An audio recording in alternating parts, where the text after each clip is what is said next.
Hey, welcome aboard. We're at that part of the week where we're still looking back at the previous weekend in the world of college football, but starting to look ahead for what's coming up. We'll be going into week 3 of college football. But as I said, we've got lots of things still to consider, things to digest, things to really process in order to start wrapping our arms around the narrative of the season, even as it continues to develop. Maybe we start figuring out now the way things will look in December. Bowl season gets here. Conference championship season is here, and the college football playoff last year with 4 teams. Before we get too deep in the weeds, I want to remind everybody that you're obviously keeping up with FanStream Sports, fanstreamsports.com, the FanStream Sports app, which is good for both Apple and Android. And hey, also go to the FanStream Sports Facebook page. Give it a like, give it a dislike, leave a comment, send a message, whatever. Just connect. Let us know what you want. Let us know what you like. Let us know what you need more of. Let us know what you need less of. But let us know what you're thinking. That being said, let's hit some topics. We've got a guest coming up, second half of the show, Pat Smith. He's the co-host of the 3-Man Front down at WJOX in Birmingham, Alabama. He's also the program director there, and he's co-creator of the Paul Feinbaum Show, a guy who lives and breathes all college football, Southeastern Conference, particularly Alabama, Auburn, those Alabama-based teams. We're going to discuss what the heck is going on with Alabama. Is the dynasty dead or dying, or is it much ado about nothing? And we'll also take a peek at who could be the next guy. The guy that replaces the guy, that being the coach who replaces Nick Saban when he inevitably steps away. He's going to be 72 on Halloween. Much longer does he go? We're going to ask Pat Smith at WJOX later in the show. Some headlines today, and again, because we are a high-tech outfit here at the Scott Hamilton Show, NCAA responding to Mack Brown. Mack Brown calling out the NCAA because of this player that is not suspended. He's ineligible to play this year. Tez Walker, a wide receiver, he was trying to get permission to transfer for a second time, A, for his mental health, and B, to be closer to his ailing grandmother, for whom he was the primary caregiver for a long time. NCAA shoots it down. It's just an awful mess. He announced he was transferring to North Carolina, and then the NCAA changed its rule. Now, they had announced that they were looking at changing their rule, but they didn't make it official until, I think, 4 days after he actually transferred. That's bogus, man. That's bogus. That's the NCAA being the NCAA. Well, Mack Brown, God love his little heart, he calls out the NCAA, despicable, shame on them, things like that. Shame on you, NCAA, shame on you. That's big words from Mack Brown. Well, the NCAA comes back and says, we did what we had to do. They directly contradict what we're all about, blah, blah, blah, blah. What we did's okay. Members of the NCAA now getting death threats and really just tons of backlash from this, standing its ground. So is it tone deaf? Is it just stupid? I don't know. There's a lot of nuance to this, and I don't really have the bandwidth at the moment to get deep into it, but it's worth your time, and you make the decision on the Tez Walker case. Let me know. Oklahoma offensive coordinator Jeff Lebby, he addresses the situation with Art Briles. Art Briles, the disgraced Baylor coach, who has basically been shunned for most of college football. I remember he accepted the offensive coordinator job at Grambling last year, and that didn't last long. He had to step away from that because of the backlash. Remember, Art Briles was the head coach at Baylor when all the sexual assaults and all those other awful, awful things were going on. He turned a blind eye. He's also Jeff Lebby's father-in-law, and he was on the field after the Sooners game on Saturday with the rest of the family. That's verboten. That's verboten. And apparently it was something that Joe Castiglione, the athletic director, and Brent Venables had discussed with Jeff Lebby months ago. Art Briles can't be associated with the program. It's just a bad look. He can come to the games all he wants, but there are going to be certain boundaries. Jeff Lebby now saying that's no longer going to be an issue, and maybe he overstepped some lines. Matt Rule speaking out that he did not disrespect Deion Sanders, Coach Prime, with some previous comments that he had made about the way he built his roster, veiled comments. seeming to throw a little shade at Deion in the way he worked the portal and sent players packing, this, that, and the other. Shadir Sanders directly attacking Matt Rule, saying he disrespected my pops. I think those were his direct words. Matt Rule stepping up now saying, I have never disrespected an opponent. I will never disrespect an opponent. So make of that what you will, a little bit of barking. And speaking of Matt Rule and speaking of Colorado's win over Nebraska on Saturday, 8.73 million viewers. That's according to Sports Media Watch. 8.73 million viewers, the second most watched game of the week. Number one most watched game of the week, Texas beating Alabama in Tuscaloosa, 8.76 million viewers. So only 30,000 more people watched that Texas-Alabama game, prime time in the world of college football at least, as opposed to the noon kickoff on Fox that only had 30,000 fewer viewers. The prime effect. Oh my God, that is absolutely incredible. Because think about this. Not only is it a better window, that 7 o'clock kickoff time that Alabama and Texas had, Eastern. Fewer games going against you. Now, I know Colorado-Nebraska was propped up as the big noon kickoff, Fox's centerpiece of its college football coverage, but there are still lots of other games being played across the country. Not everybody went to Nebraska or Colorado. They went to a whole lot of other schools that had noon kickoffs, but their eyeballs were on that game, as opposed to Texas and Alabama, two ginormous brands kicking off closer to primetime after most of the college football schedule is already wrapped up. People who just want to watch football are going to watch that. I find those numbers astounding, the prime effect. Here's something people haven't minded much, though. There's something called the Flutie effect. And we talk about the impact that Deion is having on Colorado's recruiting. We talk about the impact that he's having on the athletic budget, NIL, collectives, this, that, and the other. But the Flutie effect impacts enrollment. And it goes back to 1984. Doug Flutie throws the Hail Mary, beats Miami, wins the Heisman Trophy. But that moment, throwing that Hail Mary to Gerald Phelan in 1984, the applications to Boston College spiked at a significant amount, exponentially. And we've seen it happen before. Michigan and Appalachian State, when Appalachian State in 2007 upset Michigan in the Big House, suddenly there was a spike in applications at Appalachian State. It happens when you have these seminal moments. What's going on in Colorado with Deion Sanders, it's an extended seminal moment. We had the hype and all that going into the season, and then the win at TCU, the win against Nebraska, and now game day and the Big Ten, or the Big Ten, the Fox rather, big noon kickoff pregame show. They're both going to be in Colorado for the next game. This is absolutely incredible. I'm wondering the impact it's having on the actual school. I want to know, and not necessarily from a donation standpoint, but from an enrollment standpoint, are they seeing a spike in applications? I'm going to do a little homework and try to get to the bottom of that. But first, we're going to take a break. And Pat Smith, WJOX, co-host of Three Man Front and also co-founder of the Paul Feinbaum Show, he's going to join us on the other side. We're going to ask him what the heck is going on with Alabama. Who the heck might take over for the great Nick Saban?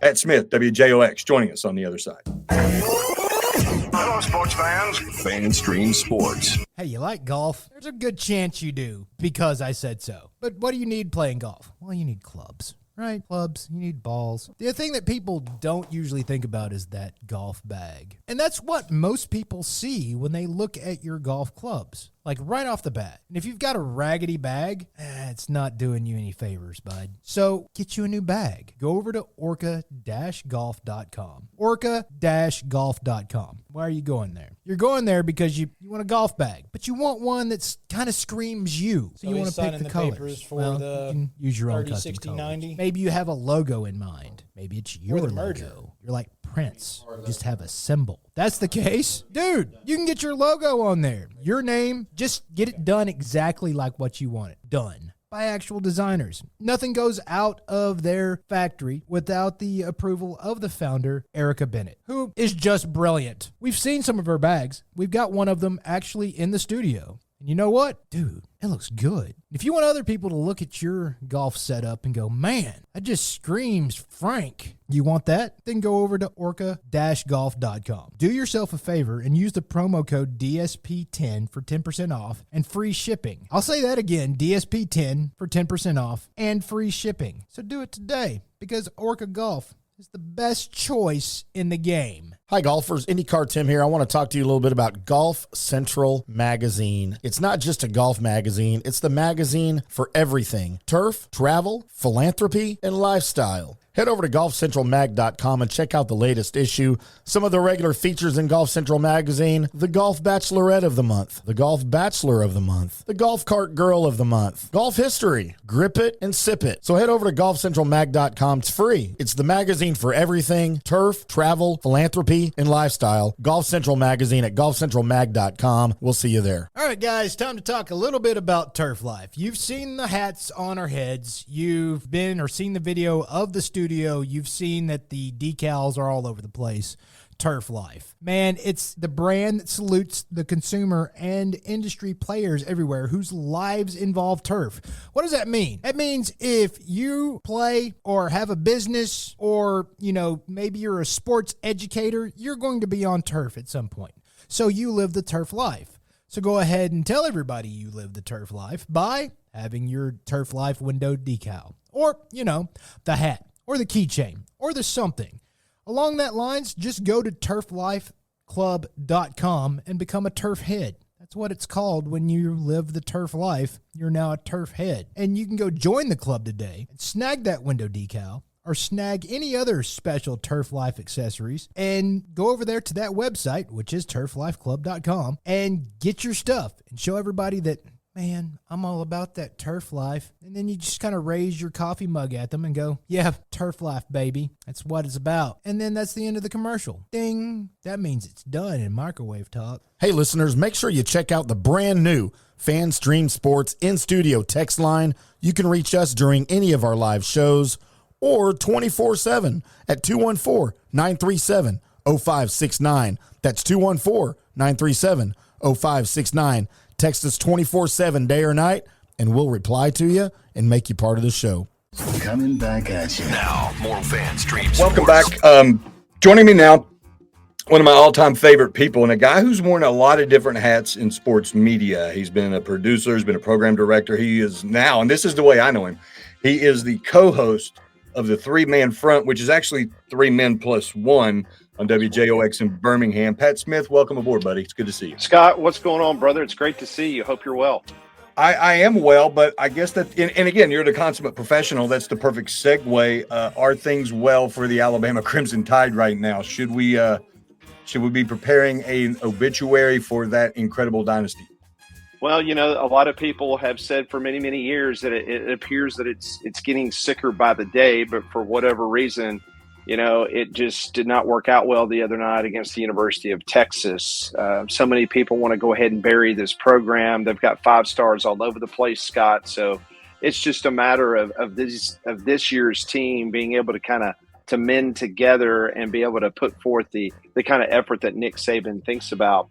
It was disappointing on Saturday night. It's only been 9 times since he took over at the helm at the University of Alabama in 2007 that they've lost a game at home. Matter of fact, it's the first time since 2019 that an Alabama team has lost, and it was the worst loss since Nick Saban's been in Alabama, losing by 10 points at home. So it was something that we weren't ready for, but the National Guard was not called out Sunday morning. The sun came up, and you know what? They're on to South Florida. They kind of turned the page, and we'll see what this team can put together. But the quarterback situation is the biggest issue right now with this football team, and they're trying to figure that out.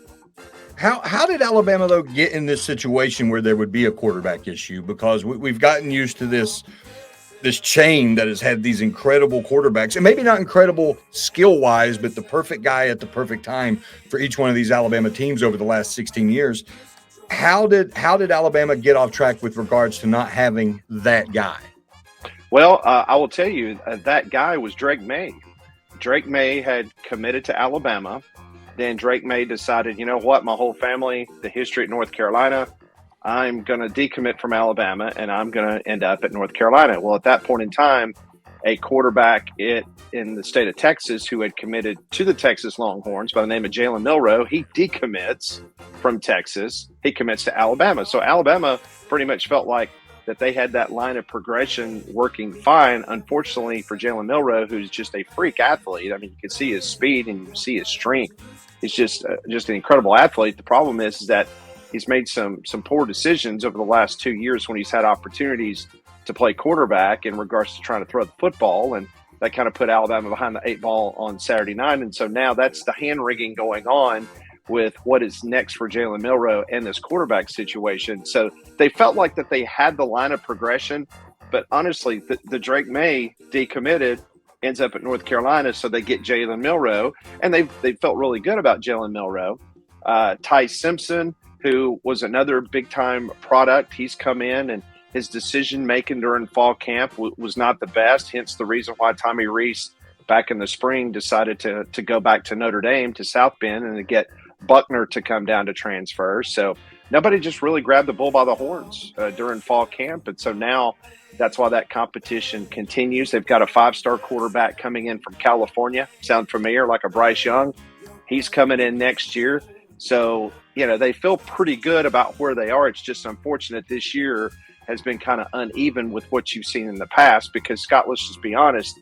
I mean, when you talk about Jalen Hurts, Tua Tagovailoa, Mac Jones, Bryce Young, I mean, you're talking about 4 NFL quarterbacks right there. So it's a program that it's been rich with talent at that position. But keep in mind, Jake Coker won a national championship at Alabama as the starting quarterback. So you don't have to have that all the time, but it's always good in the SEC to have that top quarterback.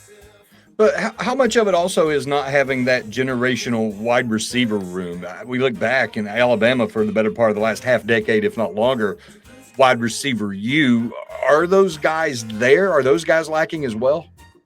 On paper, they're there.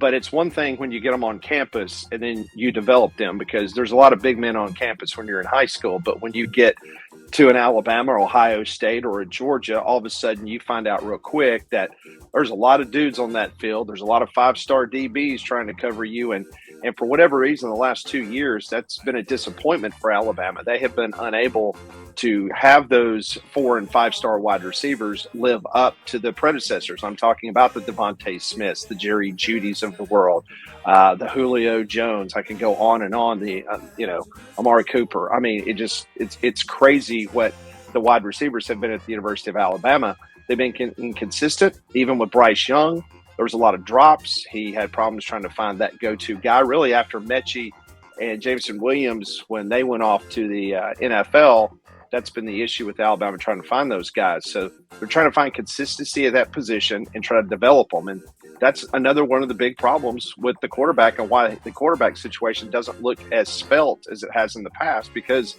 of the wide receiver issues. We're at that point of the year, and every year when Alabama's not dominating, or even when they are dominating, we ask ourselves this question.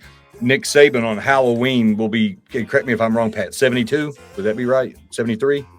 Somewhere 72, around there? I believe. Yeah. Oh, and so presumably at the back end of his career, and then we start talking about who's going to be the coach, Do you have any sense now of maybe a definitive end of the road for Nick Saban? And I know the name du jour right now is Deion Sanders. Everybody's throwing him around as the next coach of Alabama. I'm not quite ready to buy stock into that.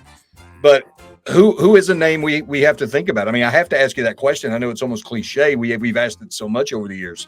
But who do you think? Scott, I would love to be able to give you an answer and make this video go viral. I really would, for both of our sakes. But unfortunately, that is something that we honestly talk about all the time in the studio, off the air, and with my teammates, Greg McElroy, who quarterbacked at Alabama, Cole Kubelik from the SEC Network, who played at Auburn. I mean, we have this discussion all the time in the hallway, and it changes all the time. If you did a tracking poll a few years ago, I think a lot of people would have said, well, Jeremy Pruitt's going to go to Tennessee. Jeremy Pruitt is going to be a rock star. Then Jeremy Pruitt, once Nick Saban retires, he's going to be the guy. Well, we see what happened with Jeremy Pruitt. Mario Cristobal who was wildly successful when he was at Alabama, one of the best recruiters Alabama's ever had in Tuscaloosa. He goes to the Pacific Northwest. He has success. You're thinking, okay, well, he's going to come back to the East Coast. He's going to coach his alma mater. Then lo and behold, he's going to be potentially the guy. Then, he's kind of hanging on for dear life. He's got a big win last week against Texas A&M, but I mean, he hasn't knocked the ball out of the ballpark. So, some of these names that seem like, yeah, there's no doubt that they're going to be on the top of Greg Burns' list whenever Nick Saban decides to step away. It's really cloudy right now. I mean, you got a guy like Dan Lanning out at Oregon. He was at Alabama for a short time. So, is that a name, if he kind of gets things going for Oregon, could that be someone? I know it's not going to be Jimbo Fisher. I know it's not going to be a Kirby Smart. Kirby's not going to leave his alma mater to come back to Alabama. So no it's Dabo. going to be – well, you say that. Okay. There's a lot of people. Obviously, Dabo played at Alabama. Dabo is from Pelham, Alabama, a suburb about 20 minutes south of Birmingham. I don't know if it's what has taken place this year with the loss to Duke. I know a lot of people called my radio show and was like going, forget Dabo. Don't even bring his name up ever again. And a lot of people still maintain that at the end of the day, he will be one of the top names that we'll have a conversation. Now, that might be a quick conversation on his end. I mean, he might very well say, you know what, not interested. Thank you. I love Alabama, but Clemson is where I want to retire. And that's fine. But I do think Dabo Swinney will be in that conversation, despite what everybody else in the world will say. It's his alma mater. I mean, he's at least going to take a phone call. So not saying that's the guy, but I definitely think that will be one of the names that will continue to resonate as we get closer to that day that Nick Saban steps down. Does it even have to be a name, Pat? I mean, Alabama's been built into such a monster, so arguably the most recognizable brand in all of college sports outside of Notre Dame. Does it have to be a name that everybody knows, but maybe a name that people who are in the business know and they can recognize this is the next guy? Kind of the way Tommy Bowden recognized Dabo when he got let go, and he says Dabo needs to be the guy. You asked some really great questions, Scott. I mean, these are the things that we openly debate all the time. Back before Nick Saban got there, it had to be a Bama guy. I mean, seriously. I mean, you had to have DNA some way, whether you played for Bear Bryant, whether you went to Alabama. Mike Shula was a quarterback at Alabama, of course. They went for about 5 minutes, had Mike Price as the head coach at Alabama, and we saw what happened there. And then you turn around and get Dennis Franchione, who didn't even play college football, to be the head coach. And that was another disaster. So, that's why Nick Saban was able to come in and kind of tell everybody to get out of the program and let me do it my way, because this thing's an utter mess. And he came in and did that. I think there's going to be a power vacuum, Scott. And the biggest question is going to be, how much will Nick Saban have a say-so? I contend, and this is just my opinion, I contend that when that day comes that him and Ms. Terry decide that they've had enough and they want to go live in that $17 million house they bought on the Atlantic in Jupiter, Florida, when it's time to do that, I really do believe that they're gone. I think they leave Tuscaloosa. They might come back because of his charitable organization that he has there. But for the most part, I don't think Nick Saban's going to be involved anymore. I think he will actually retire, which means how much say-so does he want to have in regards to helping Alabama, or to say, hey, look, I think this guy needs to be my successor? Because I'll tell you right now, there is nobody currently on staff at Alabama that I think would remotely get a look by Greg Byrne, the athletics director, to take over for Nick Saban. So it's going to have to be someone that has either been at Alabama at some point. There's one name that I will point out that I would not be shocked at all that he would be in the mix, and that's D'Amico Ryans, who is the head coach of the Houston Texans, first-year coach. He was an incredible linebacker at Alabama. He's extremely well-liked. He's done well in the NFL as a coordinator, so let's see how he does as a head coach. Not saying that he would leave the NFL to come to Tuscaloosa to take on that headache of NIL and dealing with all the situations that you have to deal with as a coach in college football. But that's another name. He's an Alabama guy that might be on that short list with a Dabo Swinney and a Dan Lanning and whoever else. So that's just my 2 cents. It probably will change tomorrow, Scott. It seems to always do.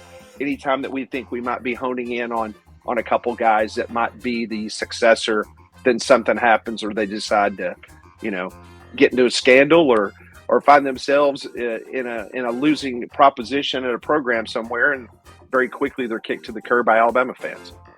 And if you give me a couple more minutes and then we'll put a pin in this conversation, you bring up an interesting point that there's nobody on staff that Greg Byrne could say, this is the guy. We can groom him. He could be the successor to the greatest coach of all time. Is this maybe a case of that constant turnover we talked about for years finally catching up to Nick Saban in Alabama? Because that was another narrative every year. This year, Tommy Rees and Kevin Steele coming to be coaches at Alabama. It's not hurt the Tide in the past, but maybe the cupboard is finally bare. Maybe the coaching pipeline is finally catching up with him because it's dried up. Well, I will tell you this. Tommy Rees is a very well-liked coach in his very short time in Tuscaloosa. I have Coach Wimp Sanderson, former Alabama basketball coach. He's on my program every Friday. And Wimp Sanderson 2 weeks ago, and he hosts a radio show, and Wimp is very plugged in with people throughout the Alabama program. He told us that if Tommy Rees had the success as an offensive coordinator like a Steve Sarkisian had when he was at Alabama, what Lane Kiffin had when he was at Alabama, that if he had that type of success, Tommy Rees could put himself in a position whenever that time might come that Nick Saban steps down, that he could be considered for that job. I personally disagree with that thought process, but there are some people that believe that if this Alabama offense can live up to the billing and what Tommy Rees, the reputation he has in the industry, that could be somebody that would be in the mix. But to answer your question with a very long answer, I think the assistant coaching situation, it's always been something that people will pick at Nick Saban about. You can't keep assistants, you can't do this or can't do that. Nick doesn't fire people. What Nick does is he picks up the phone to either Bill Belichick or somebody else in the NFL, and these guys get reassigned. Everyone here in Alabama knew that Bill O'Brien was not going to be back as OC. He tried to get a couple head coaching jobs. I think Virginia Tech a couple years ago. He tried to get that job and a couple others. Georgia Tech could not get into the mix, so he ends up back up in the NFL. Same with Pete Golding. He was not going to fire Pete Golding last year, so his relationship with Lane Kiffin, it worked out for Pete to go back to Mississippi. It's worked for him in the past, Scott, having this turnover. The biggest issue I personally see over the last couple of years is that they have gotten the 4 and 5 stars, but for whatever reason, those 4 and 5 stars have not been developed to the point to where it's like Nick Savage up, so to speak. That was always the saying around Alabama. Somebody gets hurt, somebody goes down, no problem, just another 5-star, put him on in. Well, they've been putting in these 5 stars, and for whatever reason, their position coaches aren't doing a very good job getting them up to speed because they're not living up to the press clippings. I think about last year, it was Tyler Steens, the offensive lineman they got from Vanderbilt in the portal, and I thought that was such an underrated pickup to be able to – I know he's from Vanderbilt, but he's an offensive lineman who had played in the SEC, started in the SEC, had success in the SEC, and I don't think enough was made of that, and we didn't hear that splash move this year from Nick Saban and the Crimson Tide. And I guess to your point is because those guys haven't gotten acclimated to the system yet. Steens was able to jump in and be productive right away. Yeah, and let me tell you, if it had not been for Steen, that offensive line would have been in a lot of trouble last year. Yeah, I mean, one thing's for sure, you have a lot of guys. Every school has tons of guys going into the portal. Alabama is no different. But, you look at the situation where Bama, they're very selective on who they do get out of the portal. And so when they brought Tyler Buckner in from Notre Dame, everybody pretty much assumed, well, you're going to have Jalen Milroe and Ty Simpson get in the portal and leave because this is going to be a 3-person competition. Why would these guys stay? But you see the formula, Scott. You see what Jalen Hurts did. Jalen Hurts lost the job to Tua. He waited till he graduated Alabama, then, of course, went to Oklahoma as a graduate transfer. Mack Jones waited behind all those guys, waited behind Tua, waited behind Jalen. He got his opportunity, got a national championship, got a first-round pick in the NFL. And then Bryce Young comes along behind Mack Jones and then gets his opportunity, wins a Heisman Trophy, first-round pick of the NFL. So it's just crazy now because of the portal. And there's no way that I would try to have to roster management and what these guys have to do dealing with NIL, playing time, and just the pressures of big-time college football. That's why the next great generation of coaches are going to the NFL's assistants and working their way up, because they get vacations, they get a set schedule, they don't have to recruit all of that. Hey, I will. This is a no practice period. The GM's getting players. We're going to take the family to the beach. He's Pat Smith, WJOX in Birmingham. You can follow him on Twitter at Pat Smith Radio. 60 seconds before I let you go, Pat, but we had a little chat about how you guys are evolving, kind of how you approach what you do at your place down in Birmingham. You are now going to be a social media maven. I'm going to see you on TikTok, right? You're going to do some dances. Yeah. Me and Landrum we're going to learn some dance moves. We will be there. Yeah. I mean, listen, as long as you and I have been in this industry, you have to evolve. You have to keep. So we kind of sound like Nick Saban. 2015. You had Ole Miss go crazy. And, fast offense, Hugh Freeze going crazy, running a play every 7-8 seconds. Alabama decided we need to recruit younger, leaner defensive linemen. Well, you know what? We have to do that in sports talk radio. Now, we're excited because Conrad Van Order, who has been at the radio station for a few years, he's come on board as one of our producers. We've hired a bright, young Nebraska graduate, trying to bring a little Big Ten flavor to what we do in the heart of SEC country, as Molly Robinson has joined our team. So yeah, me, Landrum, Conrad, and Molly. It's 3-man front with one more. So we didn't feel like to change the name because it was such a great football name. But yeah, we're trying to educate our listeners. We love college football in Birmingham and in the state of Alabama, so we're bringing a little Big Ten twist to the program. I want to have to book some time with Molly, because I just want to hear some of her stories being a Big Ten person coming into the heart of the SEC. I'm sure I bet she's gotten some interesting messages. She has, and the fact that it's interesting because she's a Nebraska graduate, so the first 2 weeks of the football season, they lose a heartbreaker, which they should have won to Minnesota, and then they go and they get beat by Coach Prime, get embarrassed on national television. So she's this week, with Alabama losing, she's been very quick to point out to everybody, hey, this has been my life for a very long time, being a Nebraska graduate, is having to deal with losses. Real quick, Pat, because this is a high-tech show, I can mention this again. We did earlier in the program. Nebraska at Colorado, 8.73 million viewers. That was a noon kickoff. Second only to Texas, Alabama, 8.76.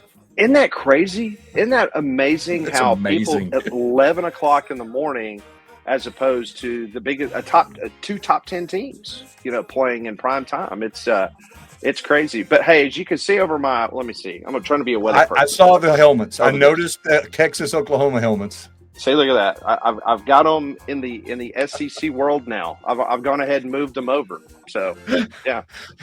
You notice at the other side.